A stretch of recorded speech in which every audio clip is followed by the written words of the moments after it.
Hello, everyone. So, hope we are doing well. Very much looking forward for today's session. So, welcome everyone to today's Deal Final Corner. So, this is your weekly property talk show brought to you by Property Filter, hosted by myself, Guillaume Black, your favorite Frenchman, CEO and co-founder at Property Filter. As you know, this is the highest rated platform to find deals, and it's where our property investor and sourcer members find thousands of deals each and every year, following the Property Filter blueprint. And really, the purpose with these weekly Deal Final Corners is to give you more and the best of the available resources by inviting expert guests like Hanif today, who share with you the latest and most current strategies, tactics, and secrets about what actually works right now in terms of finding and making deals and the reality of running a high-performance business in property. So it really is my pleasure to introduce my very good friend, the man, the myth, the legend himself, my mentor, advisor, investor, Mr. Hanif Khan. And Hanif has been innovating in property strategies since well over 20 years. He's got more than 500 deals under his belt. He leads now a brand scaling mastermind, which I'm a member of, coaching founders across property, law, care, beauty, distribution. You have people like Sajid Hussain, like Simon Zucchi, and other people like this in the room. He's the co-author of the 51 Power Plays manuals. So if you were in this game, sort of 15 years ago, you would have had a chance to, buy those manuals for £1,000 or something at the time it was.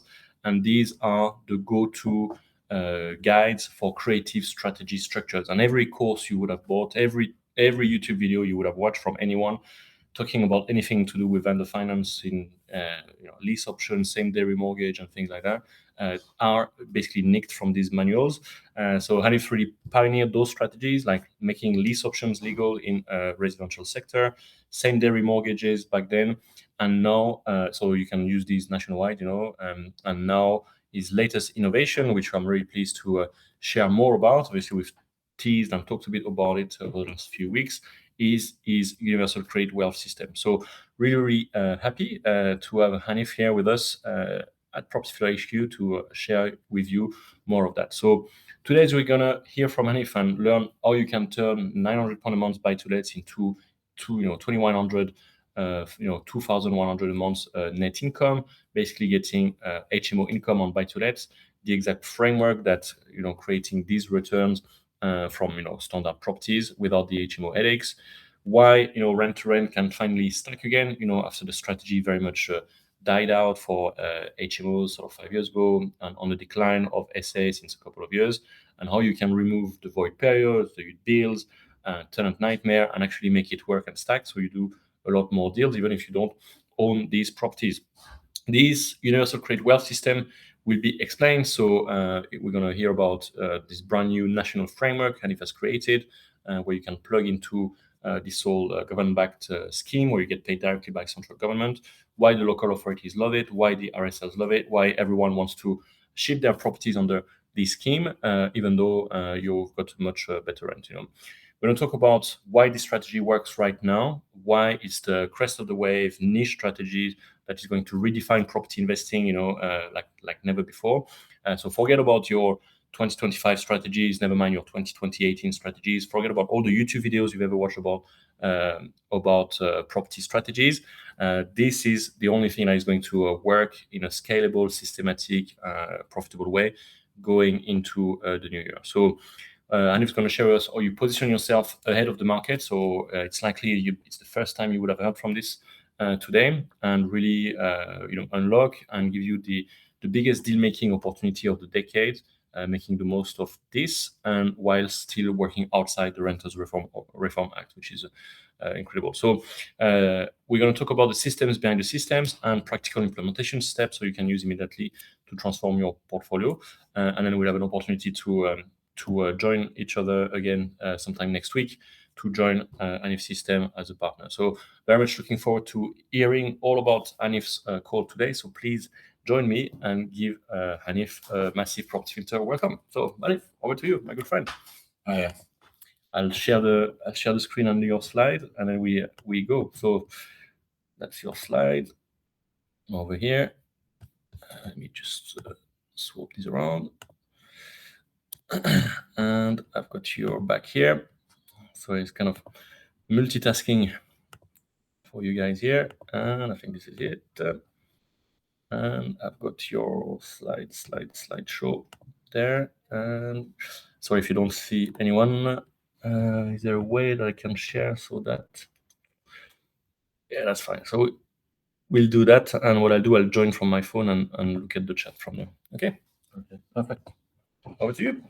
Hi, everyone. Thanks for joining us. And I'm going to be talking about this new strategy today and how it works, how you guys can get involved, what's actually involved in it, what's real, what's not, and I'll take you through it over the next sort of hour or so. I think we're going to do a Q&A afterwards. Yeah. So if there's any questions, just hold them for there, and then I'm happily answer anything that you've got. Okay, so obviously I'm going to tell you about this new strategy, and like I said, done right, you can get between 2 and 3 times the current rent for the exact same property that you currently have. It fixes a lot of the pains and the issues landlords have in general. You know, all the landlords I know I've been speaking to, including myself, are feeling that pressure, the hassle, the worries around renters reform and everything else, extra fines, all that sort of stuff. And this basically, you know, extra costs going up, the renters reform bill, strategies that used to work for us before, like BRR, assisted sales, buy-to-let, SAs, title splits, all of a sudden those strategies are not working. They're not quite as good as they used to be because of stamp duty, because of this, because of that, because the cash flow is not there. So this strategy basically fixes all those problems. And the problem isn't property, you know, it isn't property investing. That's not the issue. The real issue has been the cash flow. Over the last sort of 2-3 years, the amount of cash flow you can actually get on a property has been getting less and less and less. And, you know, it's always been an issue.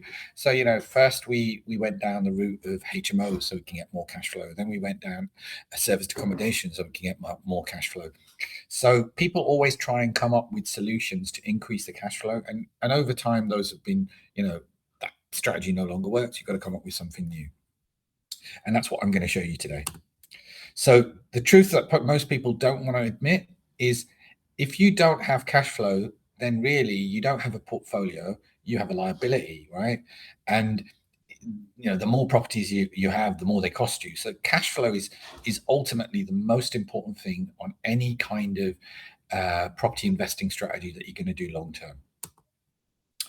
And today is not just going to be about showing you how to get higher rents, but it's also talking to you about how to be more than just a landlord and become a housing solutions provider and working within the system, with the system, instead of fighting against it. You know, how can you make the system work for you as a landlord? That's really what we're trying to understand and explain and show you how we do.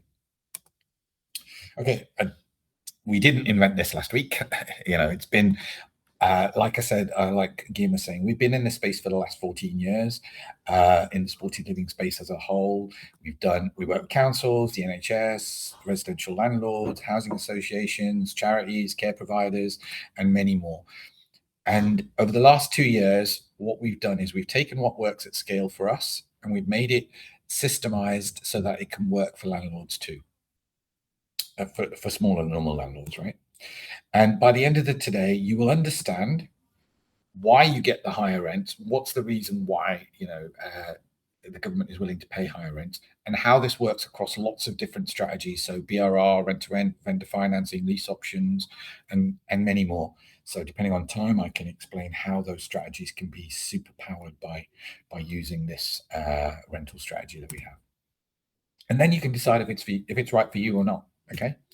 So before we get going, let me ask you a question. How much would an extra £1,000 a month per property change things for you?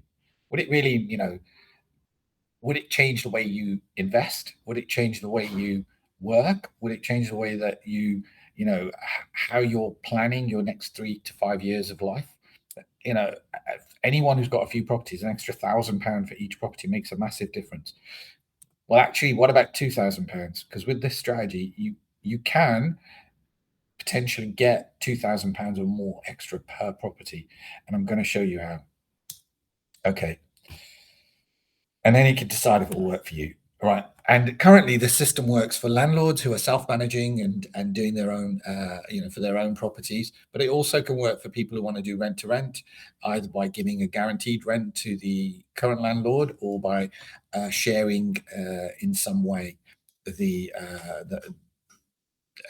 by just offering them a shared scheme where they get a percentage of the rent and you get a percentage. And also it'll work for letting agents too. It's really powerful for letting agents. Okay. Plus, anyone who's giving their property or wants to give their property supported living, you need to look at this and decide whether this strategy is actually a lot better than just giving it to some care company in the supported living sector. And I'm going to show you how they do stuff and how you should be doing stuff really. Okay. And like I said, guaranteed rent or self-managed. So most people are worried about the renters reform bill to some degree, right? And it's getting harder to evict tenants. You get fines for loads of things. This helps fix those problems, which kind of Guillaume alluded to earlier when he said that you don't have to worry about ASTs because the way the system works is you go under licenses. So it's a license instead of an AST. And as a license, because the residential social landlord is exempt from AST regulations around licenses, they can do that, which means you can evict tenants in 7 days, and they don't have the same rights as a tenant who would have gone under an AST. So I'll explain some of that to you guys as we go along. Okay, and like I said, if you really want to build a portfolio and if you really want to invest in property, you need cash flow. It's all about cash flow, honestly. Over the years, I've seen people come up with different strategies and talk about this, talk about that. But if you actually want a long-term strategy that works in property, the properties have to cash flow. Otherwise, you just can't hold them. You can't hold them the long term. And if you've got cash flow, everything else can be fixed. So if your boiler breaks down and you're making £2,000 a month, you can pay someone to go fix it. It's not a big deal, right? If the tenant damages your property, you can fix it. If the property does not go up in value, who cares? You're making £2,000 a month on it anyway, right?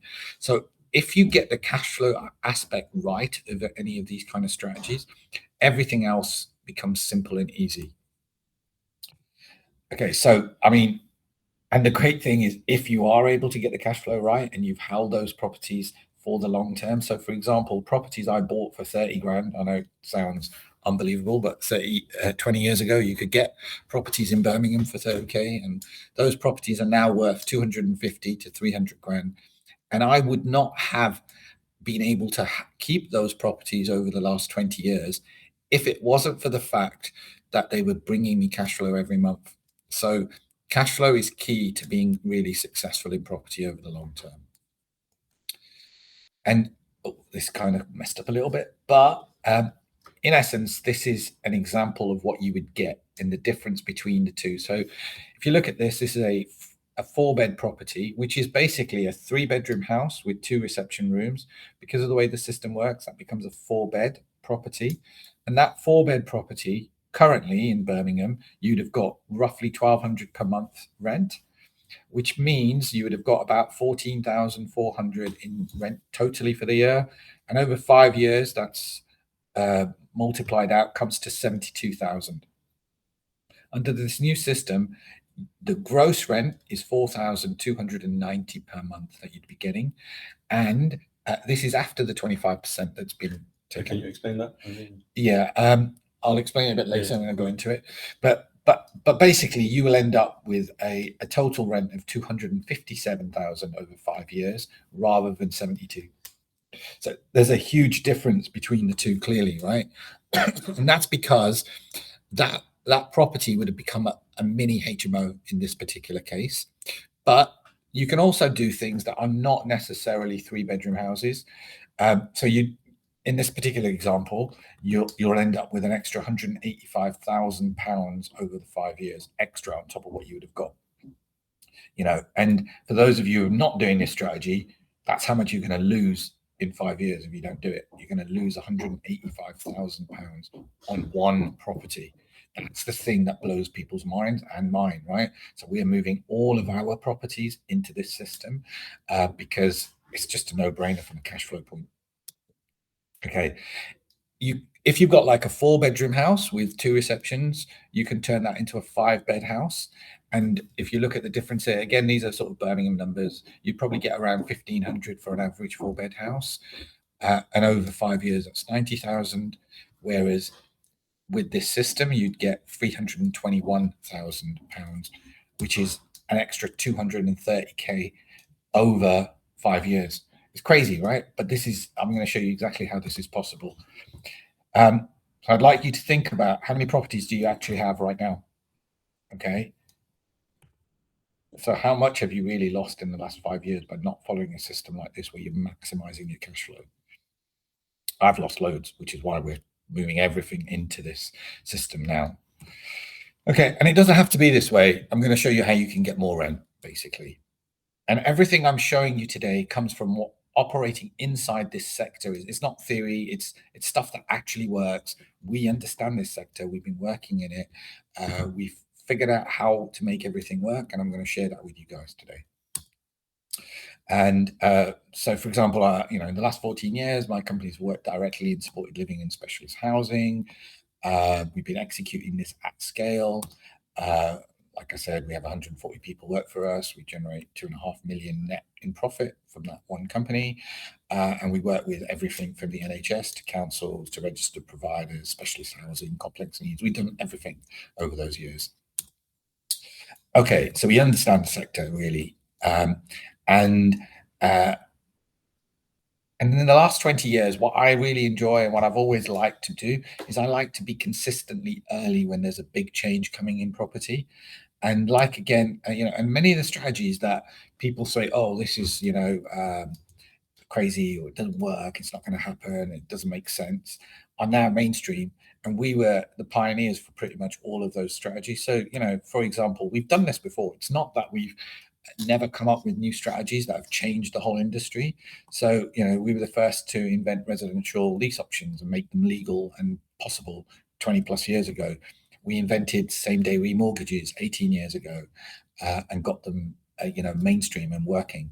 We created vendor financing systems 15 plus years ago and made them, again, something that everybody could use, right? So I really understand and I love doing these creative stuff. And one of the things I wrote, which Guillaume mentioned, was the 51 power play manuals, sort of 15 years ago. And in that, we basically broke down every single strategy that we'd done and put a case study in showing how we'd structured the deals, how we'd created them. And in those manuals, there's like 1,200 pages or something crazy that I wrote. It's basically broken down every strategy that you can think of. Every strategy today we wrote 15 years ago and broke it down so other people could understand it. I used to do a lot of training. I stopped training. So we used to have a big training company. I stopped training. And before I went off to do other things, I basically wrote these manuals so that people would understand how to do all of the strategies. And then I sold them to every other trainer and educator in the country so that they could go off and train other people. So, for example, we did rent-to-rent, assisted sales, lease option, title splits, vendor financing, BRR. It was 51 different ones in total. Okay, so what did I go off and do? Well, I started a retail distribution business selling into all the big retailers, B&Q, Harrods, Boots, ASOS, you name it, pretty much all the major retailers. The only ones we weren't in were the supermarkets, and we built a business sort of doing 30 million plus in that space. I owned and set up letting agents, still have one to this day, estate agents, a tenant eviction agency, education companies, car hire, law firms, lots of different things over the years. And we built all of these businesses, grown them, sold them, kept them, whatever. Because if there's a problem, I want to solve it. And usually the best way to solve it is to build it yourself and get it right and working. And that's what I've always done. Okay, what do I do now? Well, as again, Guillaume sort of mentioned, I run brand scaling with my wife, and it's a mastermind for fast growing companies that scale super fast, right? And our our whole mantra is to find problems that people have that are large, that we can figure out how to fix, and then help those companies to scale. Some of the companies you may have heard of is, Guillaume, obviously with Property Filter, Site Finder, Summer House Quickly, Booking Hub, Care Property Hub, and many, many more. And we're generally invested in those companies as well as providing a mentorship for them. Okay, so before we start, like I said, I want you to write down and think about how many properties do you currently have and how much an extra £1,000 would be worth to you per property, and an extra 2,000. And the reason I'm trying to get you to this, I want you to understand, first of all, what would happen if you changed what you did, and what actually is that going to be? Because the hardest thing I've seen, and with me as well, right? The hardest thing is actually making a change in your life. Most people are like, yeah, but they don't do anything because they don't understand the impact and the why. When you really understand what that why can look like, it can force you to give you the momentum to get you out of the procrastination that we all fall into, right? And it helps you to push you out. And that's really why I'm trying to get you to understand just how big an opportunity this potentially could be. It's got to be right for you, and you've got to make that decision. But potentially this is huge, right? And this is going to be as big as lease options, as big as some of the other things that we've talked about. It's the next big strategy. And the reason is the current system, right? It's chaotic, not fit for purpose. It's all over the place. The government's not happy with it. The councils are not happy with it. It just doesn't work for what it was supposed to do. And I'm going to explain this current system so you understand it before we go into what the new system looks like. So at the moment, if I'm looking to get onto the housing ladder and I need a house, it's very difficult for me to find any housing because the councils don't have anything, there's nothing available. So the only way I can get prioritized is if I have a care plan as well as a housing need. And then I can go to one of these care providers who provide the house and the care. I don't probably really need care, but it's the only way I'm going to get prioritized onto it. So this is, I don't really need the care. I only want housing, but the only way I can get the housing is to also have a care plan. It's growing massively, this whole area, billions and rising, which is why the government wants to fix this system and why they've come up with this new idea that we've got. So this is the current system. You'll see that basically on the left-hand side over here, we have RSLs and Department of Work and Pensions, councils, NHS, etc. And they make a payment to a care provider company. So that's the cowboy. And they are cowboys really at the minute. And they provide both the accommodation and the care. And that could be like a homeless person, a single mom, a veteran, anyone who needs housing and is prioritized.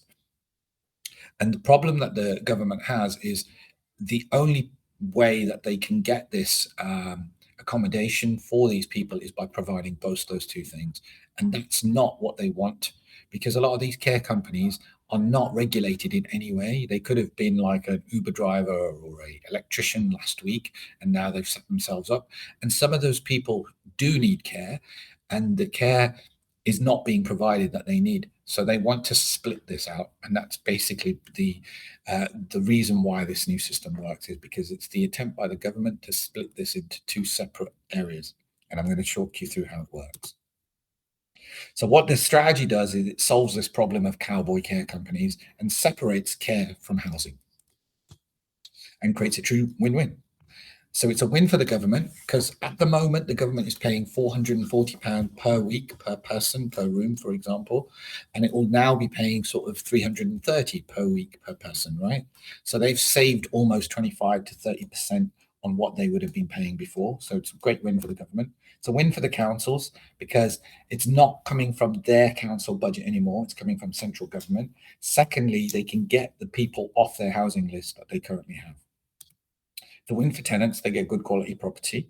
And it's a win for landlords because we get great rents, right? So everybody wins. It's a true win-win, and it works for everyone to do it properly. So let me give you an example, a bit more depth now, of like a 3-bedroom, 2-reception house.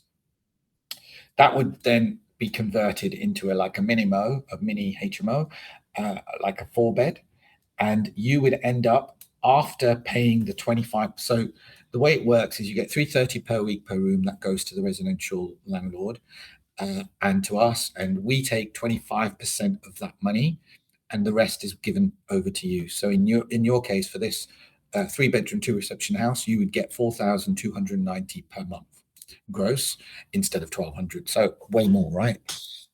There are some costs. So there's like a £250 onboarding. You have to make sure you've got electric certificates, gas certificates. It has to be furnitured. It has to be, good decorations, fire doors and fire alarms, and basic. There can't be mold. It's got to be a nice property.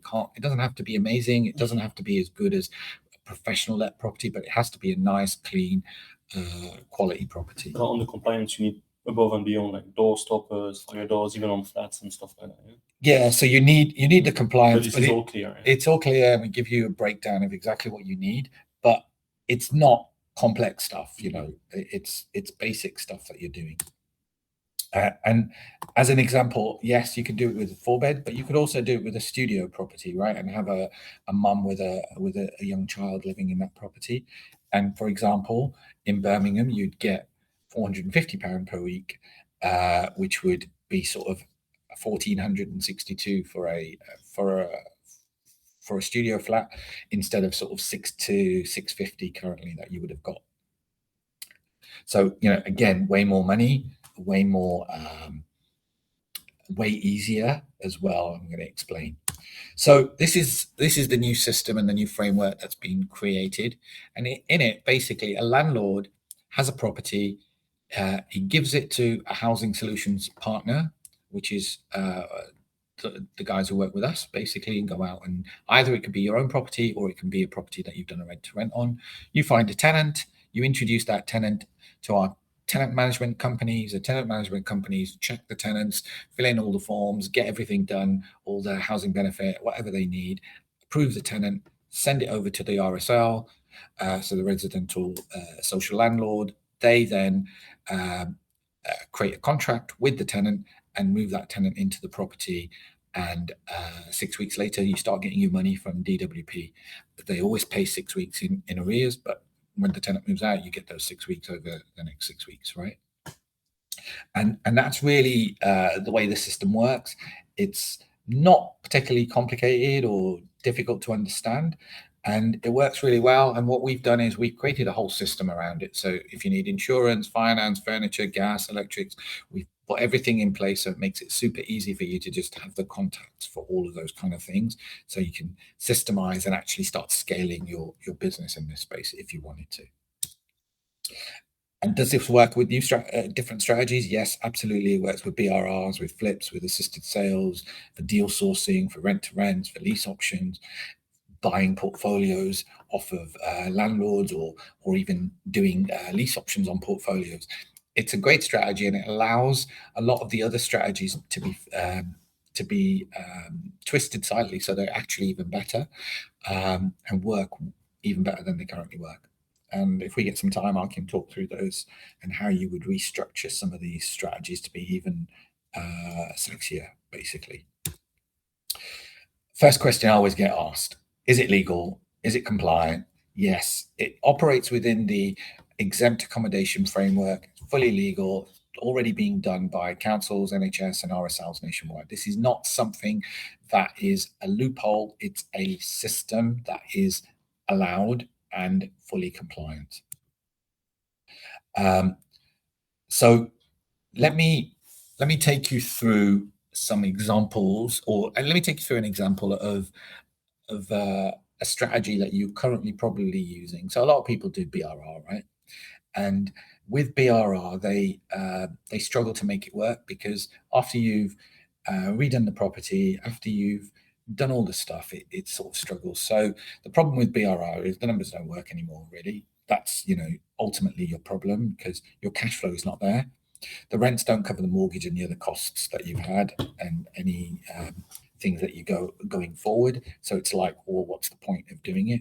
Well, these higher rents mean you can. all of a sudden the numbers all start to work again, and you could start going out and building your portfolio based on doing a BRR strategy, as an example. I'm going to show you with other strategies too if we get time, but with BRR you can definitely do it. And it's not, people, the second thing I always get asked is, yeah, can I do this, but will I be able to get lending from lenders to be able to get mortgages on these kind of properties? Yeah, absolutely you will. I've spoken to 1, 2, 3, 4, 5 or 6 now different lenders at director level, explained the system, got sign off from them to say that they are more than happy to lend us both on the mortgage side and on the bridging side. So in essence, you can and will be able to buy properties, get mortgages between 5 and 6% is the current sort of rates they've been talking about, and be able to rent these out. Obviously, the yields are way higher, so your cash flow after that 5 or 6% of mortgage is going to be great. Okay, as long as you do everything properly and correctly. Okay, and if you get a real below market value deal, like an actual well valued, we will be launching a new 100% exclusive financing option, which basically means you can do the deal without your own money ultimately, right?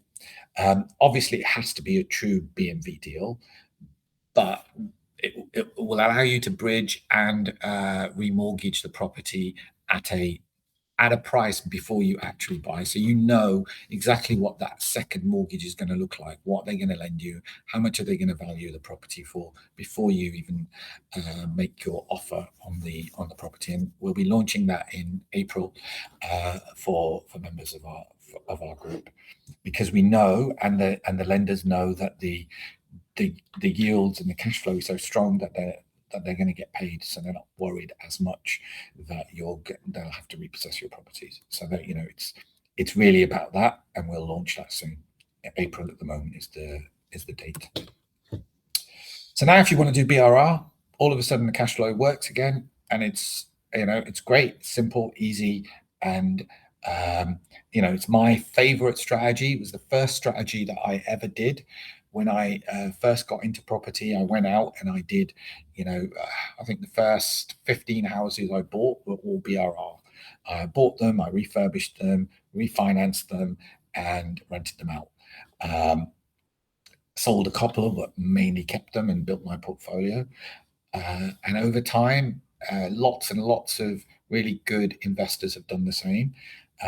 But now that strategy struggles to work pretty much, because when you've done all the work, you've rented it out, your costs are £900 a month with your mortgage and everything, and you're getting 1,100. There's not enough in there to cover any maintenance and all the other issues that you have, which is why you need a strategy that makes sense, right? But it also works with lots of different strategies. So, for example, with assisted sales, so that's another strategy. So that we created 15 or 16, probably longer than that, years ago. I actually created this strategy accidentally. I went to someone's house, and he wanted to sell his property, and I was negotiating with him, and I was like, look, the amount you owe and what I need it for, I want it 20% below what it's worth. There's not enough money in there for me to be able to sell it for you. So look, I'm going to leave. And he goes, oh no, wait a second, please. I really like you. I really need some help. Is there something else that you could do? And I was like, well, not really. It's not worth me buying it. By the time I buy it and put it back on the market, it's not going to work. He was like, well, is there anything else? And I was like, well, actually, you want 110. I can't remember the exact numbers. You want 110, and I could probably sell it for 120, but it's not worth me doing that because, by the time you put your costs, your lawyers and everything, it's just not worth it. But then by doing it as an assisted sale, I was able to make that 10,000 without having to buy the property. And that's basically how assisted sales started. And then because I did it once, I thought, oh, this works really well for vendors and for me. So let me systemize it, make it legal, create all the right contracts, and hence that's what we did. But with this new system, the reason why it works so well is because landlords are now stuck in this problem, right?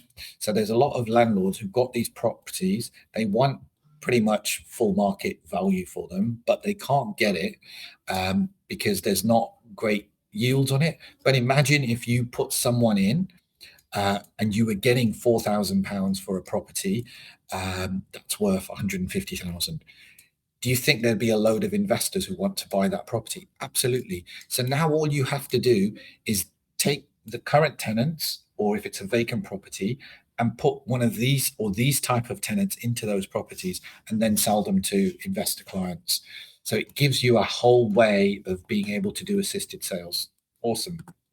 Same with title splits. The rents are way higher. So when you're doing the title splits, all of a sudden they stack up. Again, we've spoken to lenders, made sure that they're happy that we can structure title splits, and they'll let us do them. They're quite happy.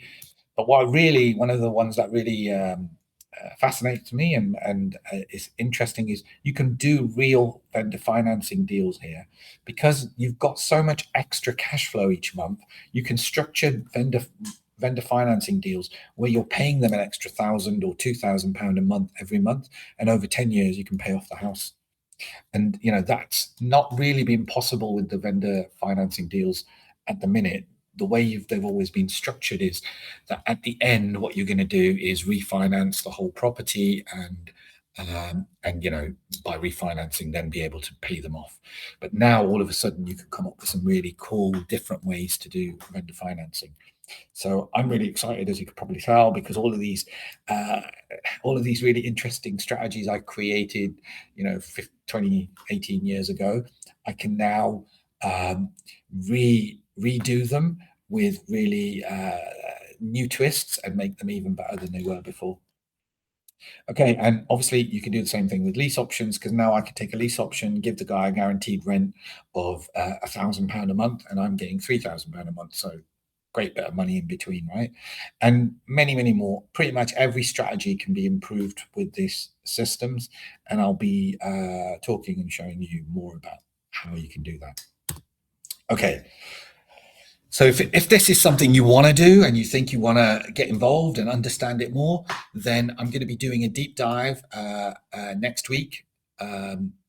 Tuesday and Wednesday? On Tuesday and Wednesday for the Property Filter guys, and talking about it. We'll do some case studies. I'll take you through some of the stuff that we did today, but in a lot more detail. And then you should be able to understand if it's something you want to do. I'll explain how it all works, and then you can decide if it's what you want to do or not, ultimately. So this is the QR code for registering for that masterclass. It's completely free. You don't have to pay for the masterclass itself. And in that, I'm going to explain exactly what we're doing, how we do it, whether you guys want to be involved or not. And at the end of that masterclass, you'll be able to make an informed decision as to whether or not this system is something that you guys want to do. Just checking if the QR code works, which is always useful. If somebody could say in the chat whether or not the QR code works, that'd be great. No, it doesn't work. Bear with us 1 second. We're going to try and it does work. adjust it. It does work. It does work. Okay, it should work now. There you go. Okay. Let's try again. Yep. Okay, it's working. Yeah. All right. So if you register, and we'll go through it all properly and in detail. I'm still around now for a while to answer any questions. I haven't had a chance to look at the chat, so we'll go through that now and answer your questions as we go along. So cool. So the first question was understanding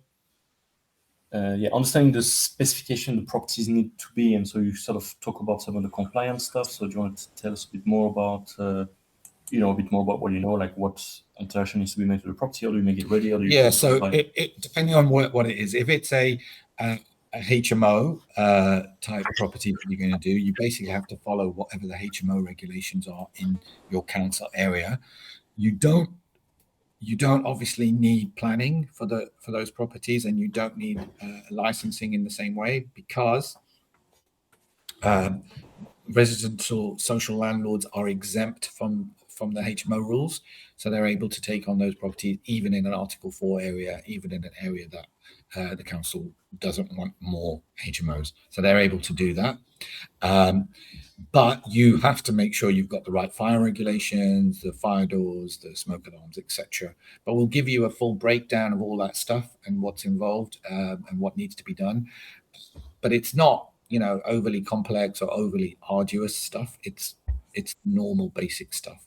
If you're just doing a studio, then you need a fire alarm, obviously, and you need fire doors on that studio, right? But other than that, it's same. All the properties have to be furnished to be able to get the higher rents.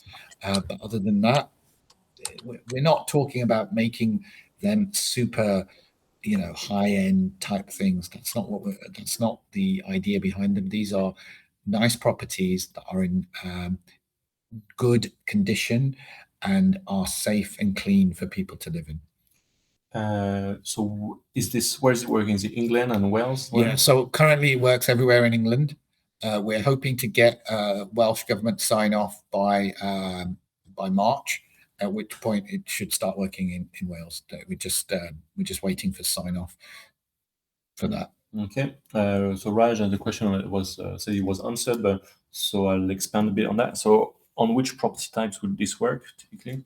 So it works really well for like 3-bedroom, 2 reception houses, because you can turn those into 4-bed mini HMOs. It works really well for 4-bed, 2 reception houses. You can change them into 5. It works for existing HMOs if you really want to swap them onto the system. And in some cases, it's better to do that. In some cases, it's not, but that's a decision you make. It also works if you've got studios or 1-bed flats, 2-bed flats. So it works on pretty much every property type.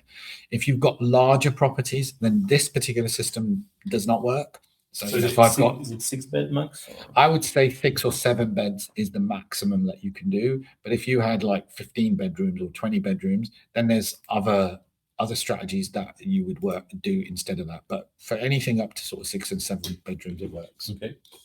Then Fatih was asking, does it work just in Birmingham or any part of the country? So like I said, it works all over the country. I live in Birmingham, which is why I gave you the numbers for Birmingham. So if you have an existing portfolio, and you want to transfer your properties to this, do you need to change your mortgage product? Yeah, so it depends on the mortgage product you have. Some do, some don't. What you definitely need to do is have a different insurance policy that covers you for social housing. We've created a bespoke insurance policy that works and covers and all the lenders are happy with. And again, we can introduce you to the people, and it's not any more expensive than your current insurance policies, maybe like 30 or 40 quid more, but pretty much the same. Some lenders are happy, some lenders don't, but there's at least 5 or 6 lenders that are more than happy to lend against this type of tenants. And I'll read David's question word by word. So who is the CQC registered provider in this ecosystem? Okay, so let me explain that. So a lot of people won't even know what CQC is. So the CQC is the Care Quality Commission. And if you're providing care to people, then you have to, you should be Care Quality Commission compliant. However, most of the care companies and the care providers are not currently. In this system, you are not providing any care. So you never provide care for the tenants. You're only providing the accommodation.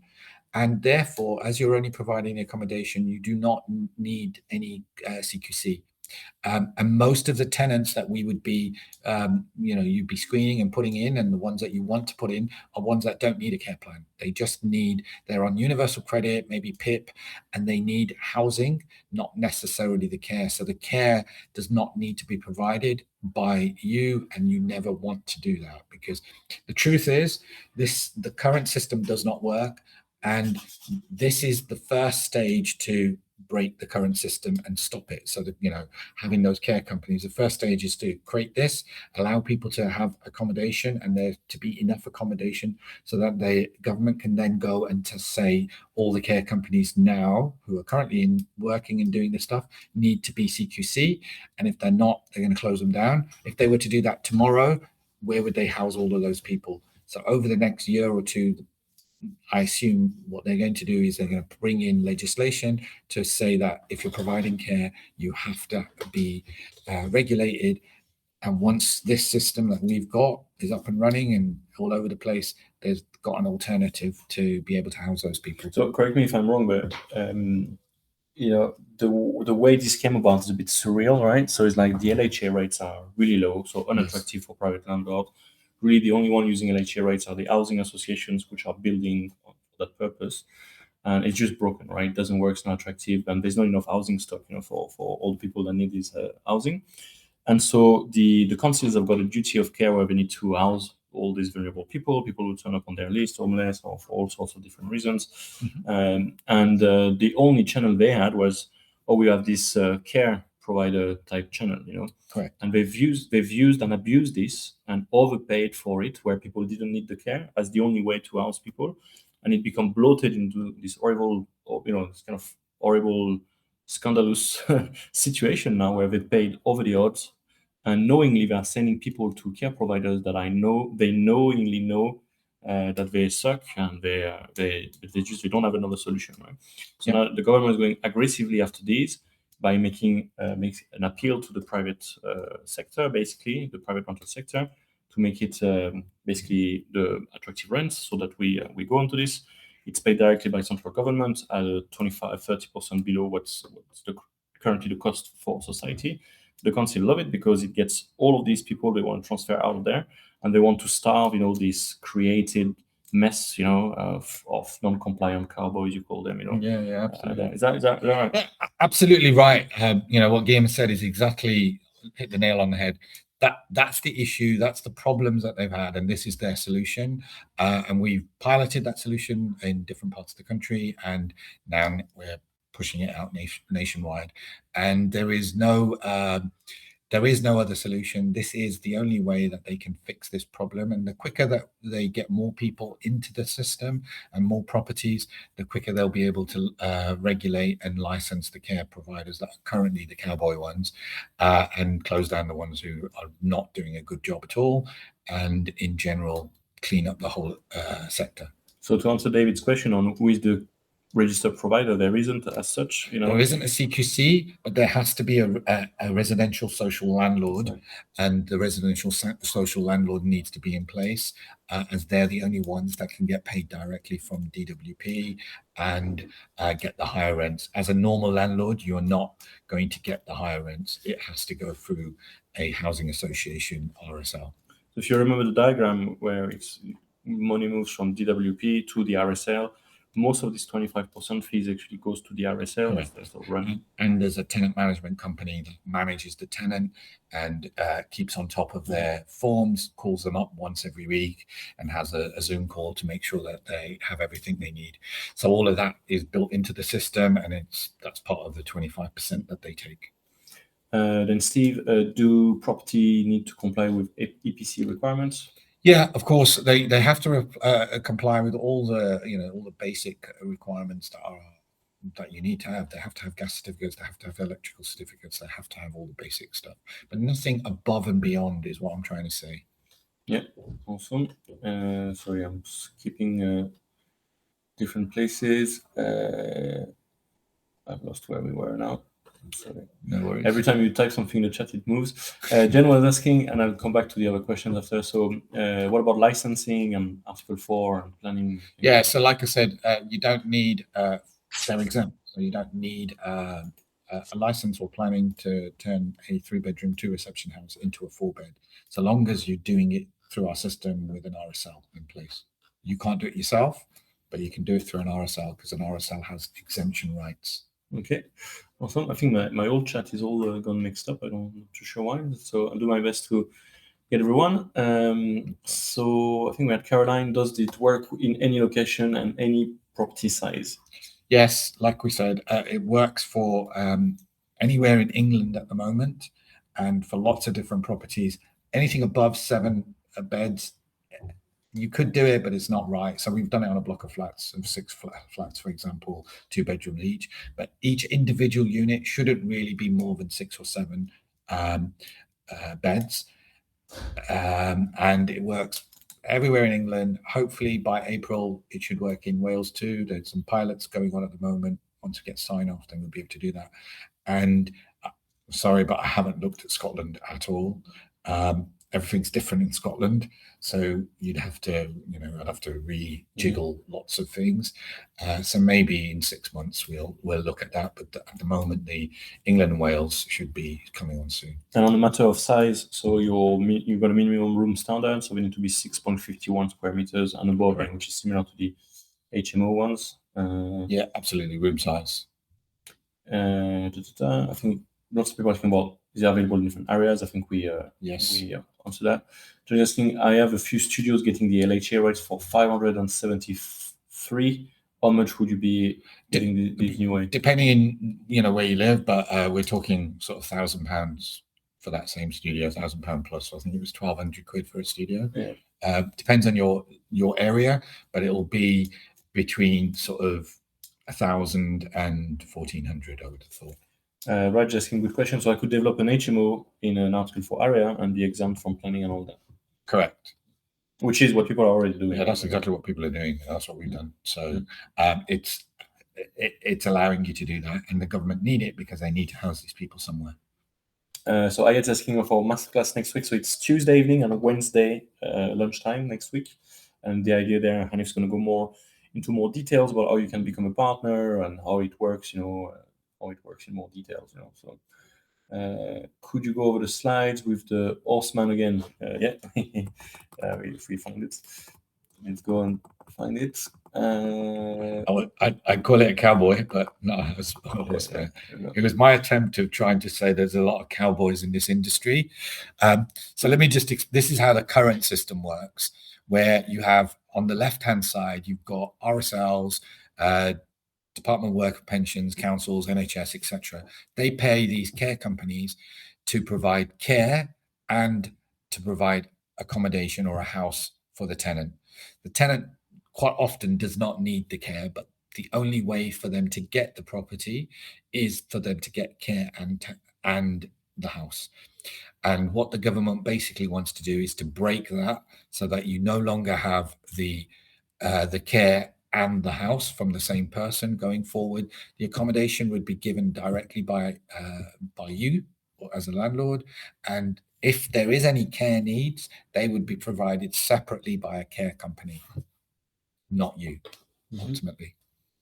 Okay. Are rates the same in all over the areas? So they vary a little bit from different areas? So the other rates the same was the question. No. So in general, for example, for the rooms, I said Birmingham was £330 per week per room. That would vary sort of between 300 and 350, depending where it is in the country, maybe even 370 for some central London areas. So the more people in the property, the lower the rate per room. Yes, it's like it's like that. On the studio is like 450. No, so you get a room rate and you get a studio rate. Yeah. It's not how many people are in the properties per room. Yeah. So that just like with LHA rates, you get a room rate, and then you get a studio rate, then you get a 1-bedroom rate, and then a 2-bedroom rate. Okay.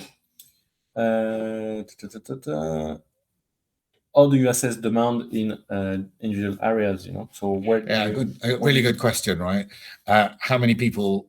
Well, the easiest way to do it is to have a property and to put up on open rent or on spare room or Rightmove, etc., and say you've got this house and you're open to universal credit tenants, and then you will get inundated in general. So we did one in Coventry and we had 12 rooms all available, so six flats, 2-bedroom each in a block, and we had like 50 plus people in 2 days apply. The 2-bed flat we are onboarding for me now, we had like 20 applications on the first day. Yeah, so we're doing one for Guillaume and 20 applications in the first day. Obviously, you're going to screen through, choose the ones you want, but it's your choice, right? You find the right person you want. The demand is there at the minute anyway. Yeah, I think that's true of the same question from James and Raj. Mm-hmm. Who pays the utilities? So it's different for flats and houses, isn't it? Yeah, so if it's a HMO, then just like a normal HMO, you pay the utilities. If it's a flat, then generally, again, depending on the setup, you'd either pay or they pay. But either way, your cash flow covers it. I think there's lots of confusion about do you negotiate a lease with providers? It's really not the case. So, No. so Nick's saying, so just to clarify, if we have a property come to you, we discuss the property, if the property is right or not for a particular tenant, and you will feel it. You negotiate the lease with a provider. So let's explain the system. Yeah. So first of all, there's no providers, right? I'm gonna fully explain this on next week, right? But in essence, you become a partner with us. You go, it's your property, or you found it's a rent-to-rent property. You bring it to us. We onboard the property for you, and you find a tenant, or you can use a letting agent, etc., to manage that process for you, and they can find the tenant and manage the property depending on how you want to structure it. If you use a letting agent, they have to be approved to be able to use our system, so they have to understand our system, etc. And you can just hand it off to them, and they'll find the tenant for you or whatever. We do have tenants centrally that we can offer to you, but honestly, at the minute, the demand is there, and there's plenty of tenants, and depending on whether you're going to do it yourself and you're going to screen tenants yourself, or you're going to use a local letting agents, that's up to you. The second question, do houses need any special needs for tenant type, like wider door frame? No, so this is not specialist supported living, which is a different thing. This is exempt. So the people in this system are not generally, they don't need wheelchair access. They're not on the autism scale and stuff. This is more for people like veterans. They've been in the army and they can't find nowhere to live. They may have some issues, but nothing major, right? They're battered women who've broken up in a marriage and they need somewhere to stay. It's those kinds of people, generally homeless people.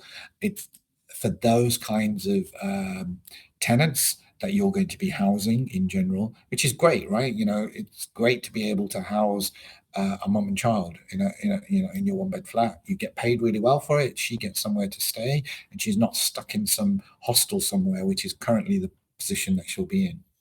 I'm not sure what Brian means, but he's asking what happens if another operator works in the same council area independently. It depends. There will be over time. There will be other people that will come into this market. Of course, there will. There's going to be other people that want to do it. But for your properties, you want to get them on. You want to get the tenants in, and these tenants will stay long term, right? That's the whole beauty of the system. I've got universal credits type tenants or DHH tenants who've been in my properties for like 18 years plus, and once they're in, they don't leave, which is great. Okay. How does the strategy work with flips? Good question, David. Package basically. Yeah, so you could, look, one of the problems when you flip a deal, the biggest concern is, what do I get when I sell it? How quick can I sell it? If you had an investors type property, so I kind of alluded to this again with assisted sales, I was kind of talking about it there. But if you wanted to just do a flip and you bought a property and you wanted to flip it out, if you told the next investor, I've got tenants lined up and you're going to get this much extra cash flow and lenders are happy to lend, then those investors are much more likely to buy that property quicker. And you can benefit from the cash flow once you hold it, right? Absolutely. You can benefit from that cash flow. You can structure different types of flip deals, which we don't have the time to go into now. But specifically, like people who do like blocks of flats, like all of a sudden, your commercial to raise it to sell, you're going to sell this to investors a lot of the time. And you get it filled up, and instead of costing until you sell the last one, it's making you. So you're not in a hurry to sell. Exactly, you're not in a rush. So we are obviously speaking to lots of developers who are sort of got properties and can't currently sell them because the market for apartments is really down across the country, and they're looking to flip them into this rental model instead and then refinance. So Fatih's asking, how do you stack a deal? Like today, I'm looking at a property, I'm looking at a 3 and 4 bed. How do I know that? What sort of rent assumption do I put in? Yeah, so next week we should have some maps which you can basically log into and have a look, and it'll give you exactly how much rent you're getting for those properties, and based on the type. So if it's a studio, how much rent you'll get. If it's a 1 bed, it gives, and for your area, and you can just put the postcode details in and basically look at what rents you would get. And then once you've got that, you know that's what I'm getting, and then you can start the rest of the deal accordingly.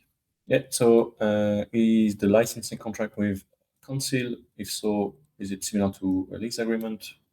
So the license is between the tenant and the RSL, not with the council direct. So and then the Department of Work and Pensions makes the payment, not the councils, directly through a partner program that they've created for us, which allows the payment to go directly into the bank account. So you don't have to chase tenants. You don't have to worry about whether the tenant's paid or not. They pay directly to us, and makes the life a lot simpler.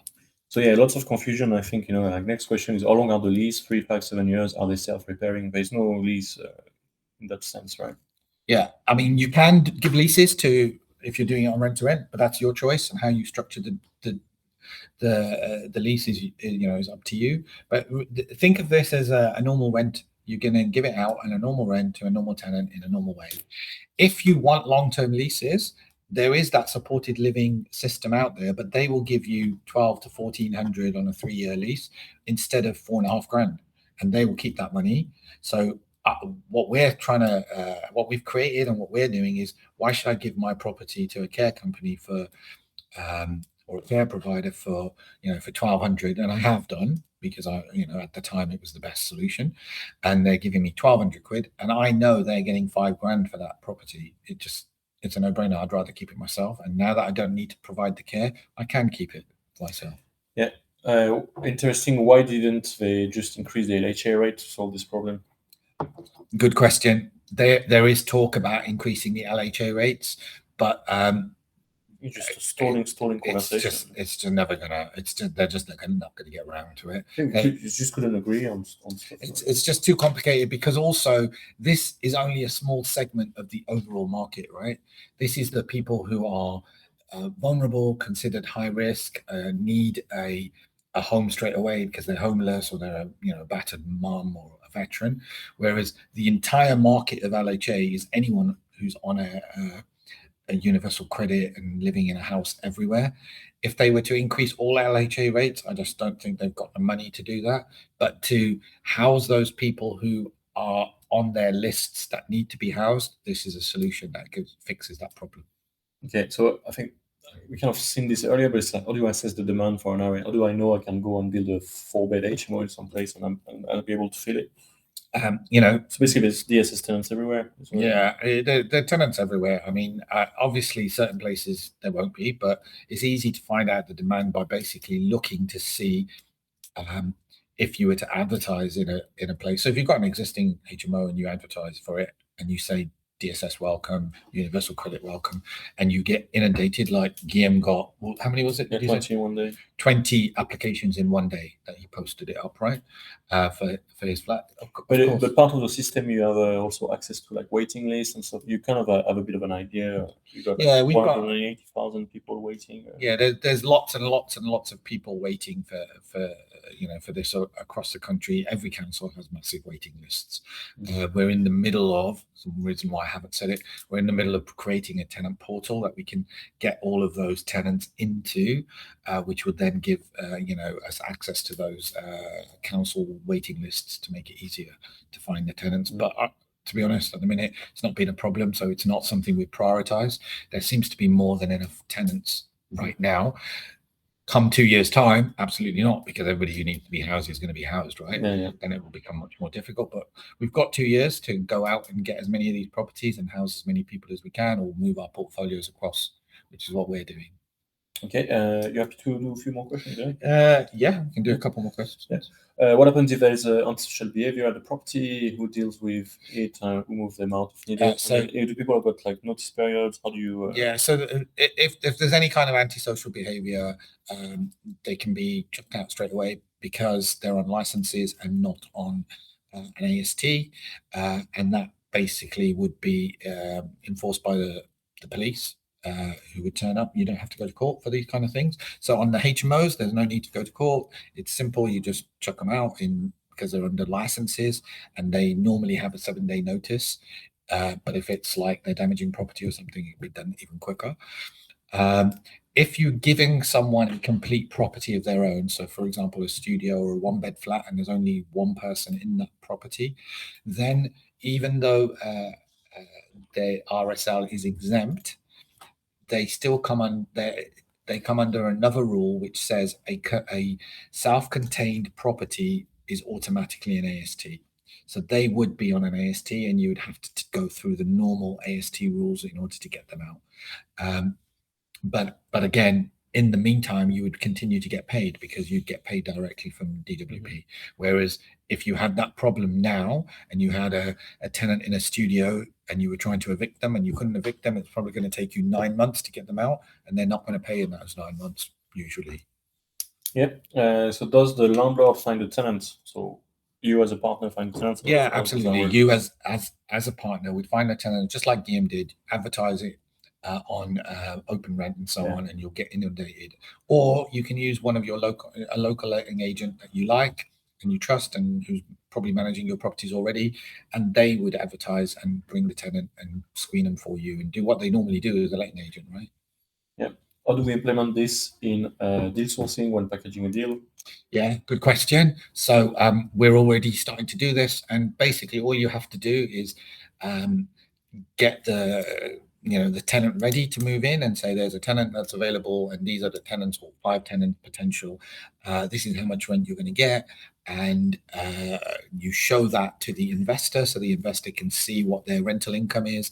They're happy and they understand that this is, that they can get this, and that there are X number of lenders that will lend against it, and this is the rate that those lenders will give based on the investor's credit score being clean. So you can do it in a couple of ways actually. So you could set it up as the landlord investor buying that property becomes a partner of that scheme, so that you can go and do that.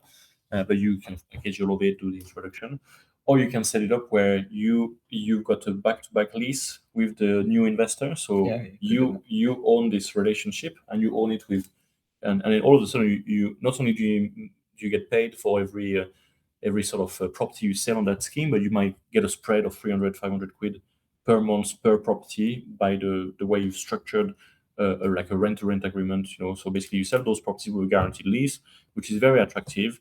If it's 50% above the normal rent, a lot of people will be happy with it, and then you can make a spread with it and stuff like that. Yeah, exactly. So you could start getting paid every month, as well as the sourcing fee up front. You can get a monthly fee and so on by building in back leasing into the deal as well.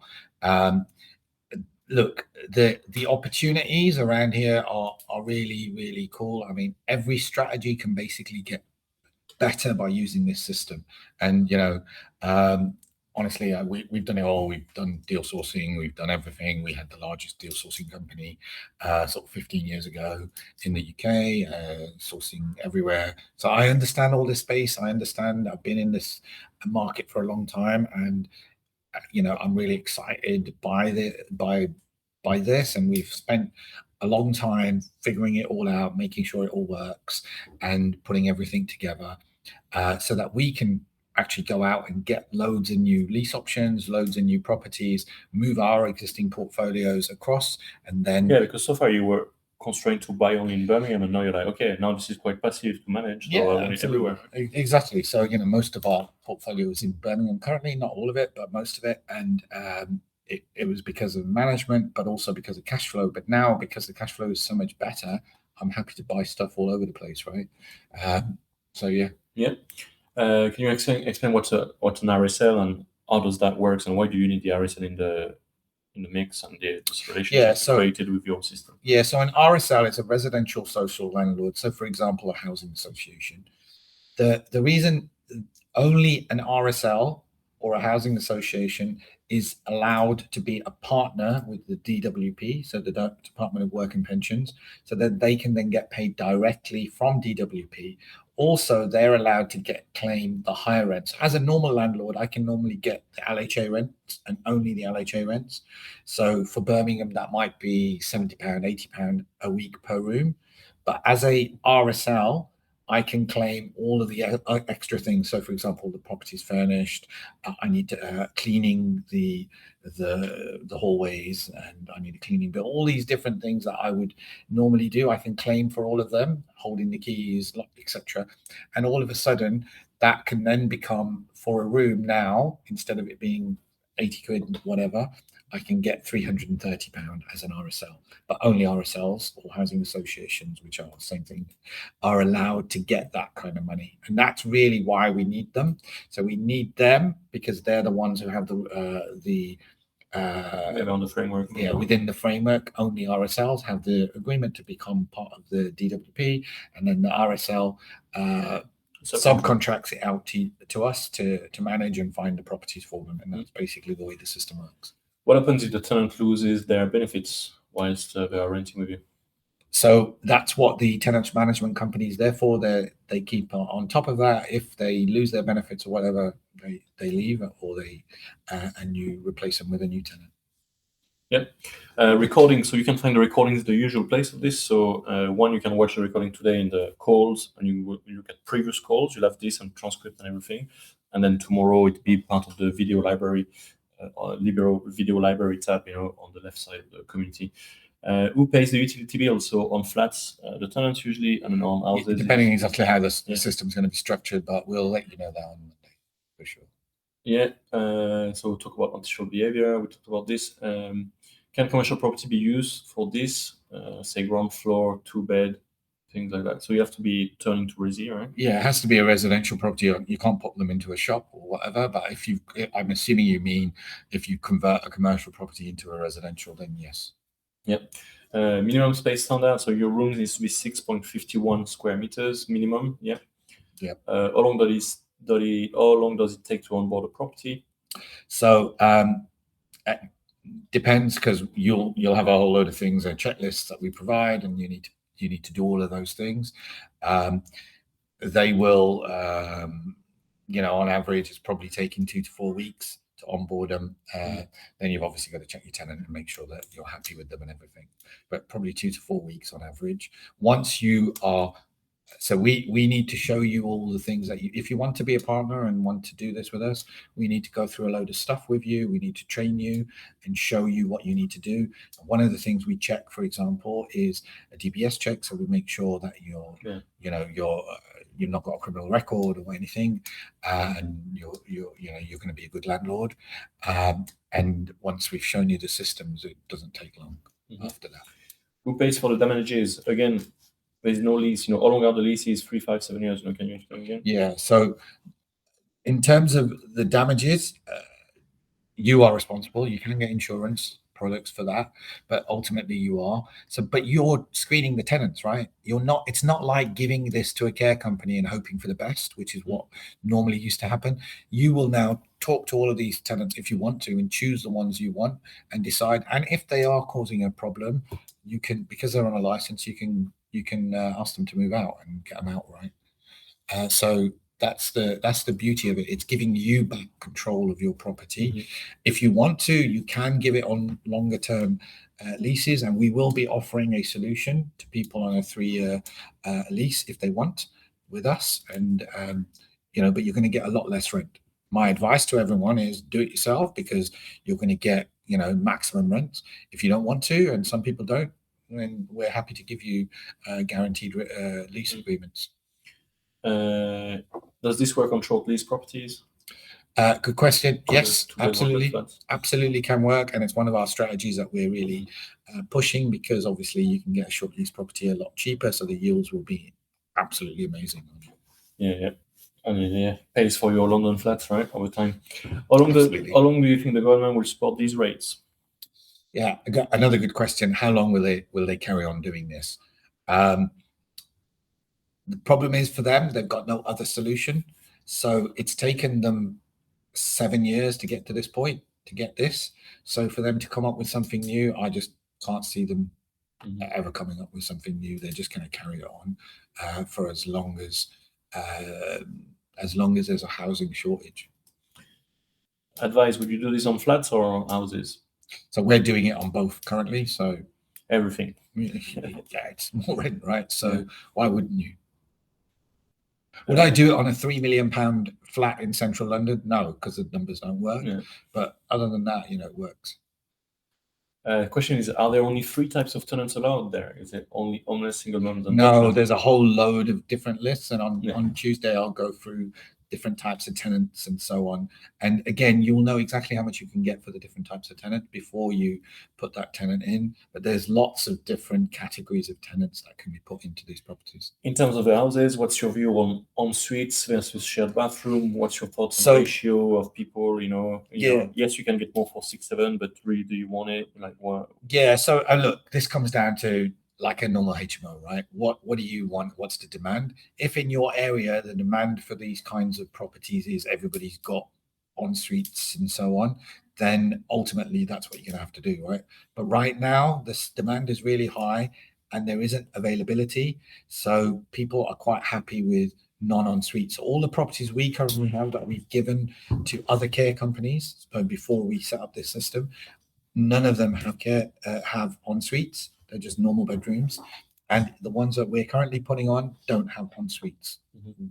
You don't need to. There's plenty of demand. So can you explain a bit more how do you swap the tenants? If it's a bad tenant, there. So you talk about the license. Yeah, so if there's practically, if there's a bad tenant, no fault eviction is like 7 days. so it's not a no fault eviction It's because it's not an AST. Yeah. So basically 7 days if a tenant, if you just want that tenant out for whatever reason, just like you give them notice, they're on a license, they have to leave in 7 days. If they don't, you can call the police and the police will throw them out. Generally, that will be done through the RSL. So we notify the RSL and say to them, look, this tenant's causing us problems. Can you issue the notice? And they will. Okay. So now if they are like, I want to kick them out today. If they're causing a problem, they're attacking other tenants or they're damaging the property, then again, we notify the RSL. RSL will notify them and escalate that for a police officer to come and escort them off the premises ultimately. Manchester's got properties under this scheme and it's paid in arrears. Moving forward, should this be set up as a license type agreement? So it might be something similar. Yeah, so Manisha's you would have had this, but you won't have this scheme. It will, because no one's got it at the minute. The scheme that you will have is where you're getting it from a care provider. In the same way as the care providers, you get paid 6 weeks in arrears, which is what I said to you before, but they will be giving you a lot lower rents compared to what you would get if you're doing the accommodation yourself. This is the whole point of what we're trying to do, is you can go direct because you don't now have to provide any of the care and the support to the tenant. You're only providing the accommodation. As landlords, that's something we can do. We understand how to give a house. We understand if the boiler's not working, what to do. We've got a contract with British Gas or whoever, and it can be fixed, right? What we don't know how to do and what we don't want to be getting involved in is providing care. And the whole purpose of this is to split the two things separately. If you don't want to do it and you just want to give it to a care company, you can, but you're going to get much, much lower rents because they're giving. You can give it to anyone in this room, right? Yeah, and I'm happily take them off you, right? But my advice is do it yourself just like we are, because you're going to get way more rent. Will I be able to listen to this session again? Yes. So if you go into the calls tab and you go as past events, you can listen to the call straight away when this closes.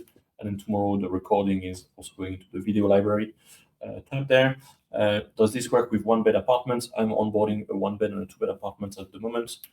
So it still works. You get double the rent. So one I think went from £600 a month. I'm going to get like sort of net after all costs, etc., like 12 or 1,300 a month, and the 2-bed going from 1,100 a month to I think 2,150 quid a month or something. Yeah, and so going over 1-bed, like I did just now, and then the 3-bed, it's so if you think 300 and as a gross rule of thumb, you go 330 per room times your 3 rooms. Then you take 75% of that. That's your £740 per week times 4.3. That's 3,150 rent that comes to you basically before your cost. That was for Simon. Does resi units above shops count too? Can you? Yeah, you can do it above shops if you want. You can do it anywhere. And the Obviously, like I said before, the property has to be nice. It can't be, it can't have damp, can't have mold. We won't accept those. But if your property is clean, good, it can be anywhere, wherever there's demand, that tenants will move in. Are the cost of becoming a partner be shared next week? Yeah, absolutely. Any costs, everything will be fully explain exactly what you need to do and how it all works. The next question is how much does it cost? If it's price good question. I'll explain it to you tomorrow. But honestly, if you're serious, it's not going to cost you anything. Yeah, you get it's no brainer. Yeah, it's I paid for it. Yeah, with my happily, right? So.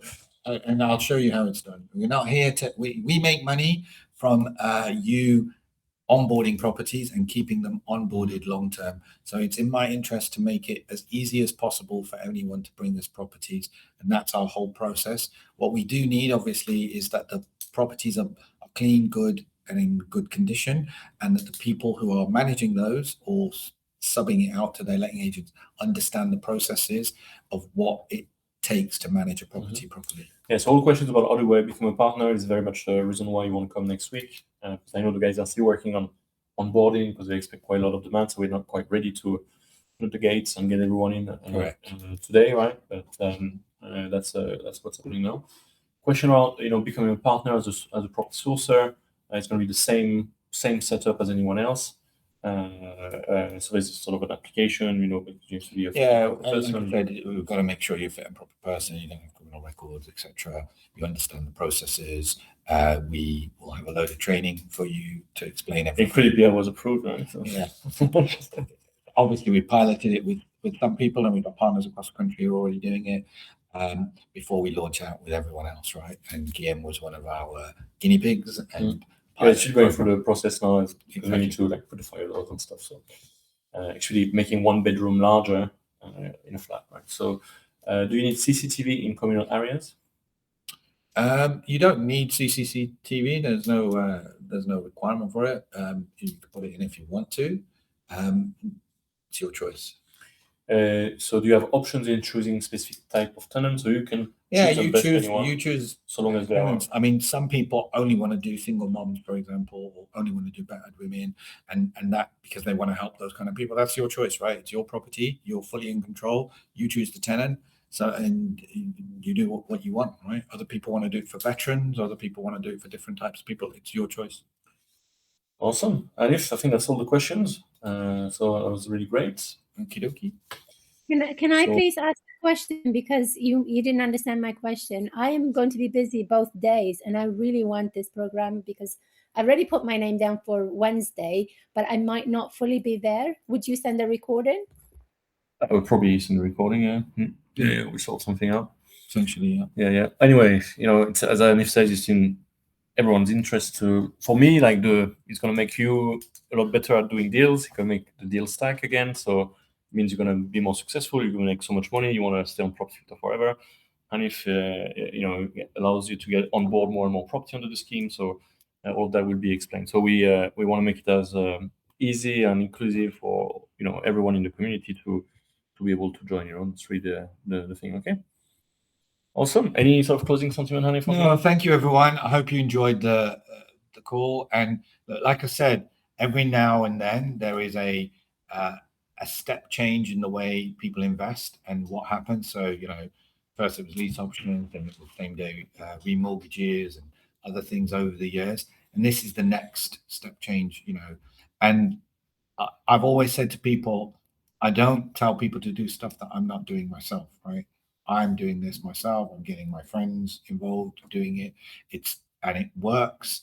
We've tested it. We know we can do it. We know we can scale it, and that's why we do it. And that's why we're advising other people if they want to get involved too. Right. So you heard it. You heard it here first, right? So looking forward to it. Crest of the wave niche strategy. Very exciting for your 2026, right? So we're going to do really well as a community, and thanks to Hanif for putting all of this framework together and allow us to plug into it, right? So that's really awesome. So thank you, everyone. Have a great day, and then join me in thanking Hanif, and I look forward to seeing all of you guys. Thank you, everyone. I really appreciate you spending the time. See you. Bye. Have a great day. Bye.